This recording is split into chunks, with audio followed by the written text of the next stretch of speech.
អ្នកណាខ្លះធ្លាប់នាំគ្នារបស់តង់តែត្រូវបង់ជីវិតថាបោះតង់នឹងដើម្បីសាកថ្មជីវិតតែបែរជាអស់ថ្មថែមថ្ងៃនេះអេដមីនមកបន្ថែមរឿងបោះតង់របស់សិស្សម្ឃុំដែលគេជួបជុំក្រោយពេលទទួលបានសញ្ញាបត្រសញ្ញាបត្រហ្នឹងមិនដឹងថាសញ្ញាបត្រឬសញ្ញាឃើញទេតបមកគេហៅគ្នាដើម្បីទៅបោះតង់នារីដែលមានសម្រស់កញ្ចេះកញ្ចង់ដែលយើងឃើញក្នុងវីដេអូនេះឈ្មោះចែភឹមភ្នែកចែភឹមនឹងសន្លក់សន្លឹងដោយភាពភ័យខ្លាចហើយបានទេទៅប៉ូលីសតែទឹកមុខភ័យយ៉ាងនេះមិនដឹងថាទេប៉ះប៉ូលីសចំឬប៉ូលីសជប់ទេគាត់បាននិយាយថាពួកប៉ូលីសហើយជួយផងខ្ញុំមកបោះតង់មានគ្នា5នាក់តែមិនដឹងថាមានរឿងអីកើតឡើងក្នុងខួរក្បាលពួកយើងចេះតែហប់ថាឃើញ6នាក់ហើយគ្រាន់តែបញ្ចង់បញ្ជាក់ថាអត់ដឹងថាមានរឿងអីកើតឡើងឲ្យពិតប្រាកដទេគ្នារបស់ខ្ញុំនឹងបានបាត់ម្ដងមួយសូមពូប៉ូលីសនឹងមកជួយខ្ញុំផងចែភើមមានមុខញញឹមញែមអង្គុយសើចកាហៀមជាមួយមិត្តភក្តិម្នាក់ឈ្មោះឆៃនូជាមួយសំឡេងអ៊ូជាមួយប្រុស3នាក់ទៀតប្រុសទី1ដែលពាក់អាវសនឹងឈ្មោះពេជ្រតកូលគាត់ឈ្មោះលងបើតាមឈ្មោះភាសាគេដាក់តកូលតាមពីក្រោយអញ្ចឹងហៅថាពេជ្រលងហើយអាបងវ៉ែនតានឹងឈ្មោះជីងហាប់ហើយអាបងម្នាក់ទៀតឈ្មោះហុងចើមពួកគេជាមិត្តភក្តិយូរឆ្នាំមកហើយថ្ងៃនេះពួកគេបានដល់កោះថើយដល់បញ្ចប់ការសិក្សាពួកគេមិនដឹងតាណាទេក៏នាំគ្នាទៅបោះតង់ដើម្បីសាកថ្មឲ្យជីវិតអាបងពេជ្រលងហ្នឹងធ្វើតង់ហើយមុនគេងាកមកមើលអាបងជីងហាប់នេះដែរកំពុងតែអានវិធីរៀបតង់ឆៃនូណាអាបងហុងចើមកំពុងតែទៅឡើងតង់របស់ពួកគេពេលនោះដែរចែភឹមក៏ដើរកាត់នោះកាន់អុសមួយបាច់ពេលដែលដើរកាត់ចែភឹមប្រកាសណាស់ថាគ្នារបស់ពួកគេមានតែ5នាក់ទេប្រុស3ឆៃ2ឆាប់អីពេលនោះភ្នក់ភ្លើងមួយក៏បានប្រកាសឡើងពួកគេក៏ដើមគ្នាអង្គុយជុំវិញភ្នក់ភ្លើងដោយសារតែមេឃចាប់ដើមងឹតអាកាសធាតុក៏ធ្លាក់ត្រជាក់ពេលនោះអាបងជីងហាប់ក៏ចាប់ដើមភ្ញាក់ដោយពួកគេដូចជាបាត់មនុស្សម្នាក់ដែលបាត់នោះគឺអាពេជ្រលងនឹងឯងបន្ទាប់មកពួកគេក៏លឺសម្លឹកជើងមកពីក្រោយចែភឹមពួកគេគិតថាប្រហែលជាអាពេជ្រលងដើរមកហើយតែពេលនោះពួកគេហាក់ជាមានអារម្មណ៍ចម្លែកដោយសារតែពួកគេបានយកកៅអីមក5សម្រាប់គ្នា5នាក់តែពួកគេមានតែគ្នា4នាក់តែមានអារម្មណ៍ថាអាកៅអីមួយទៀតដែលតនេហ្នឹងដូចជាមានមនុស្សអង្គុយហើយអ្នកអង្គុយហ្នឹងជានរណាគេពេលពួកគេព្យាយាមគិតអត់ចេញខួរក្បាលក៏ឡប់ឡាយពេញនឹងអស់មួយសន្ទុះក្រោយមកទៅឃើញអាបងពេជ្រលងចេញពីព្រៃអោបអស់មួយបាច់អាបងឆែកចង់ប្រកាសថាណាគេយកកៅអីខ្ញុំមិនអត់មានកៅអីសម្រាប់ខ្ញុំអញ្ចឹងមិត្តភក្តិទាំង4ហ្នឹងក៏ខំផឹងគិតថាពួកគេបានយកកៅអី5មកដាក់ជុំគ្នាហើយអាបងពេជ្រលងអាឡាយចូលព្រៃរកអស់អញ្ចឹងនោះអាកៅអីទី5ហ្នឹងណាគេអ្នកអង្គុយពួកអីគេឃើញកៅអី5ហើយពួកគេមានអារម្មណ៍ថាមានមនុស្ស5នាក់អង្គុយកៅអីហ្នឹងពេញអស់ហើយតែពួកគេគិតមិនឃើញឡើយខួរក្បាលដូចឡប់ឡាយអារម្មណ៍ដូចជាថាពេលយើងកំពុងតែឮសពពេលយើងភ្ញាក់ឡើងយើងព្យាយាមនឹកថាយើងឮសពពីអីអញ្ចឹងណាតែយើងនឹកអត់ឃើញអាបងពេជ្រលងពេលឃើញពួកម៉ាក់កំពុងតែរាំងវីវក់គិតអីមិនចេញអញ្ចឹងក៏និយាយថាមិនអីទេអញ្ចឹងចាំខ្ញុំទៅរកកៅអីមួយទៀតចែភឹមក៏ឆ្លៀតបារៅពេជ្រលងដើម្បីទៅជួយកត់ដើម្បីឲ្យប្រកាសហ្នឹងចែភឹមក៏សាកសួរអាបងពេជ្រលងថាអាពេលអាបងឯងដើរចេញពីព្រៃហ្នឹងអាបងពេជ្រលងឯងឃើញមានមនុស្សប្រមាណពងអង្គុយពេលនោះអាបងពេជ្រលងក៏និយាយថាឃើញមាន5នាក់អង្គុយលើកៅអី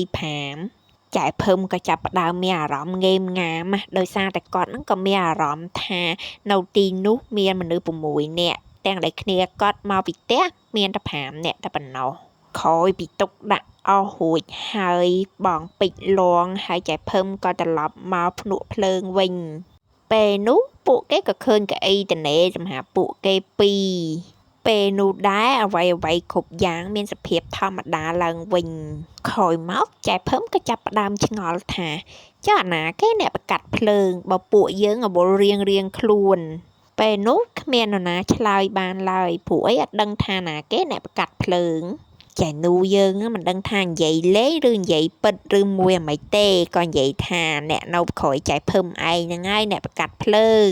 ចែភឹមយើងក៏ចាប់ផ្ដើមងាកក្រោយអត់មានឃើញអីទេមានឃើញតែភាពងឹតឈឹងសន្ទនាបានប៉ុណ្្នឹងឯងហុងចាមក៏និយាយថាអូយយប់ជ្រៅហើយអញ្ចឹងយើងនាំគ្នាទៅសំហាអាបងជីងហាប់ក៏ចាប់ផ្ដើមនិយាយថានិយាយរួមទៅក្នុងព្រៃនេះរាំងស្ងាត់ចម្លែកខុសពីធម្មតាបើតាមខ្ញុំថាយើងគួរតែដេកក្នុងតង់ជាមួយគ្នាទាំងអស់គ្នាហ្មងទៅដើម្បីសុវត្ថិភាពក្រោយពីជីងហាប់និយាយចឹងហើយឆាប់អីពួកគេក៏អាចជាចាប់ដើមចែកគូចែភឹមគេកំហាច់ចិត្តដេកជាមួយបងពេជ្រលងហើយអាបងហុងចើមក៏គេចាប់គូជាមួយចែនូហើយពួកគេក៏គិតថាអាបងជីងហាប់ហ្នឹងក៏មានគ្នានឹងគេដែរដោយសារតែពួកគេមានដិតដាមអារម្មណ៍ថាយើងមានគ្នា6នាក់តែសូមបញ្ជាក់ពួកគេមានតែ5នាក់ទេតែមិនដឹងមិនដែរអារម្មណ៍ពួកគេនៅគិតថាមាន6នាក់ជីងហាប់ខ្ជិលបញ្ជាក់អីច្រើនណាគិតថាតង់នៅចិត្តគ្នាដែរវាមិនអីទេដេកម្នាក់ឯងក៏មិនឯកោទេទុកឲ្យអា2គូនឹងវារុញគ្នាទៅមកដូចហ៊ីហ៊ូកិនជ្រៅទៅតែចេះភឹមមានអារម្មណ៍ដូចជាមិនត្រូវសោះឲ្យអាជីងហាប់ដេកម្នាក់ឯងហើយក៏អស់អារម្មណ៍ប្រឡែងលេងជាមួយអាបងពេជ្រលងពួកគេក៏សម្រេចចិត្តថាព្រលឹមឡើងត្រូវចាក់ចេញពីទីនេះភ្លាមមើលទៅដូចមិនជ្រួលក្រោយពួកគេបានដេកមកភ្លើបឆាប់អីក៏ឮសំឡេងអាជីងហាប់ឆែកធ្វើពួកគេភ្ញាក់ឡើងពួកគេក៏ទៅប៉ើងតង់អាជីងហាប់មើលគេធ្វើភ្នែកស្លើដោយថាឃើញអាជីងហាប់នឹងស្គមឆ្គាំងដោយអាណាគេបឺតយកថាមពលដៃក៏ញ៉ង់ហើយកញ្ចក់ក៏ឈូសជើងវិញក៏ខ្វិតខ្វៀនដោយរោងការឈឺចាប់ឆ្អឹងក៏បាក់ស្បែកខ្លួនវិញក៏អាមៀលល្មូលពេញនឹងពួកគេបានតែសម្លឹងដោយភាពតក់ស្លុតរួចហើយពួកគេក៏សម្រេចចិត្តហត់ចេញពីទីនោះដោយមិនយកអីតាមទាំងអស់ពេលកំពុងតែហត់នោះអាពេជ្រលងក៏និយាយថារាប់គ្នាមើលគ្រប់5នាក់នៅចែភឹមក៏និយាយថាមិនថៅគ្នាយើងស្លាប់ម្នាក់ហើយអញ្ចឹងនៅតែ4នាក់ទេនៅតែឆ្ងល់ដែរក្នុងខួរក្បាលពួកគេនៅតែមានអារម្មណ៍ថាពួកគេមាន6នាក់ហត់បានមកចំទួអាហុងចៅហ្នឹងក៏ផ្លាត់ជើងបុកនឹងថ្មដួលទាំងចំហអញ្ចឹងធ្វើឲ្យពួកគេ3នាក់នៅពីមុខហ្នឹងក៏ឈប់ហើយពួកគេក៏ឃើញអីអាងឹតប្រាក់មានតែហ៊ុនភ្នែកមានតែម៉ត់តែអត់ច្មោះអត់ព្រមតែធ្វើច្មោះពេលនោះអាចច្មោះខ្មៅហ្នឹងចាប់អាហុងចាំទៅបាត់លឿននេះលឿនជាងនឹងណាទៀតពេលនោះចែនូក៏ឆ្លៀតឆែកយំហើយហត់ដេញតាមចែភឹមក៏ព្យាយាមហាមហើយក៏ចង់ហត់តាមចែនូដែរតែត្រូវបងពេជ្រលងខត់រួចហើយពួកគេក៏បន្តហត់ទៅមុខទៀតពេលកំពុងតែហត់ហ្នឹងពួកគេមានអារម្មណ៍ច្បាស់ណាស់ថាមានអីគេតាមពីក្រោយអាបងពេជ្រលងជា Super Hero គាត់បានឆែករោលើកវិតឡើងហើយហុចសោឡានទៅឲ្យចែភឹមហត់ទៅមុនព្រោះអីបើនៅទាំងពីរនាក់ប្រកាសណាស់ប្រកាសជាមិនរួចខ្លួនទេពេលនោះដែរអាបងពេជ្រលងក៏យកកវិតចាក់ចម្មោលខ្មៅដែលតាមពីក្រោយចែភឹមក៏ពឹងហត់អត់មានបកក្រោយទេហត់ទៅមុខសម្ដៅទៅរកឡានពេលគាត់ចូលទៅដល់ក្នុងឡានគាត់ក៏បានតាក់ទងទៅប៉ូលីសពេលនេះអ្វីដែលចែភឹមត្រូវធ្វើគឺបើកឡានចេញពីព្រៃយ៉ាងលឿនសម្ដៅទៅផ្លូវធំសង្ងំចាំប៉ូលីសមកដល់ពេលនោះគាត់ឃើញឡានប៉ូលីសជិតមកដល់ហើយហ្នឹងណាគាត់ក៏ចាប់ផ្ដើមមើលកញ្ចក់ខាងក្រោយម៉ណាយអើយអាចអីគេនឹងនៅតាមមកទៀតចែភឹមឆ្លាក់ឆ្លៀតខំហាម៉ត់ឆែកឲ្យគេជួយតែប្រហែលជាហួសពេលទៅហើយ